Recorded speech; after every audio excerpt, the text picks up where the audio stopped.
उपराष्ट्रपती पदासाठीच्या निवडणुकीमध्ये आता एनडीएचे उमेदवार सीपी राधाकृष्णन यांनी अखेर बाजी मारलेली आहे।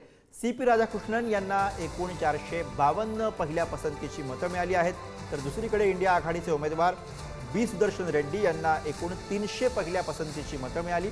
या उपराष्ट्रपती पदाच्या निवडणुकीसाठी एकूण 768 खासदारांनी मतदान प्रक्रियेमध्ये सहभाग घेतला।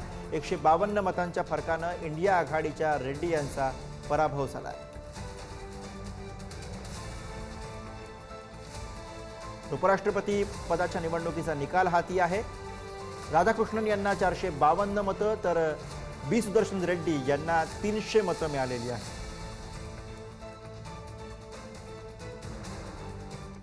उपराष्ट्रपती पदाच्या निवडणुकीमध्ये इंडिया आघाडीची 29 मतं फुटली। इंडिया आघाडीच्या 29 खासदारांचं एनडीएच्या सीपी राधाकृष्णन यांना मतदान, खासदार श्रीकांत शिंदेंची रणनीती यशस्वी झाली। ठाकरेंची शिवसेना आणि शरद पवारांच्या राष्ट्रवादीची मतं फुटली। शिवसेनेच्या नेत्यांनी याबाबतचा दावा केलेला आहे।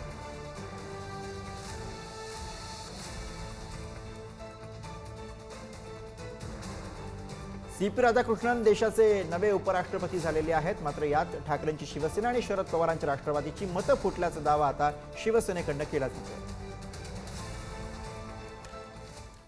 दरम्यान विरोधकांनी त्यांची स्वतःची मतं राखता आली नाहीत, विरोधक तोंडावर पडले अशी टीका मुख्यमंत्री फडणवीसांनी केली, तर विरोधी पक्षाच्या खासदारांना त्यांच्या पक्ष नेतृत्वावरती विश्वास राहिला नाही असा टोला शिंदेंच्या शिवसेनेचे खासदार नरेश म्हस्के यांनी लगावलाय।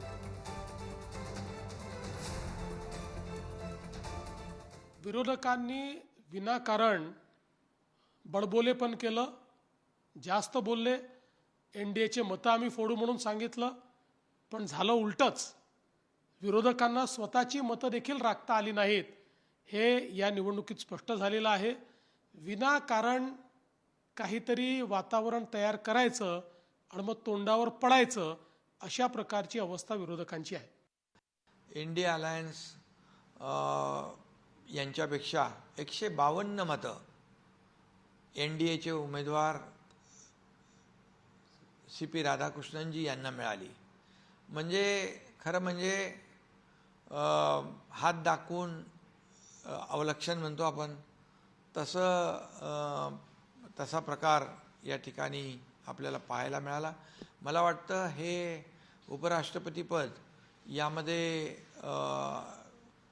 विरोधी पक्षाने देखील सहकार्य करून ही बिनविरोध निवडणूक झाली असती तर अतिशय आनंद झाला असता, परंतु ठीक आहे, 152 मतांचा फरक म्हणजे खूप मोठा फरक या ठिकाणी आपण पाहिला।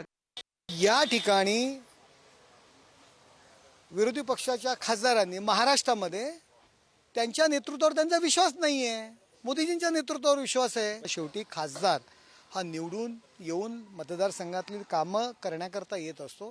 त्या खासदाराला महिनाभर अधिवेशनामध्ये चुकीची पॉलिसी करून तुम्ही 0 आवरमध्ये सुद्धा बोलून देत नाही, फक्त गडबड गोंधळ करता। विरोधात मतदान केल्याचं तुमचं म्हणणं आहे? मध्ये प्रचंड नाराजी आहे, विरोधी पक्षाच्या खासदारांमध्ये प्रचंड नाराजी आहे, त्याचं रूपांतर या मतांमध्ये झालेलं आहे।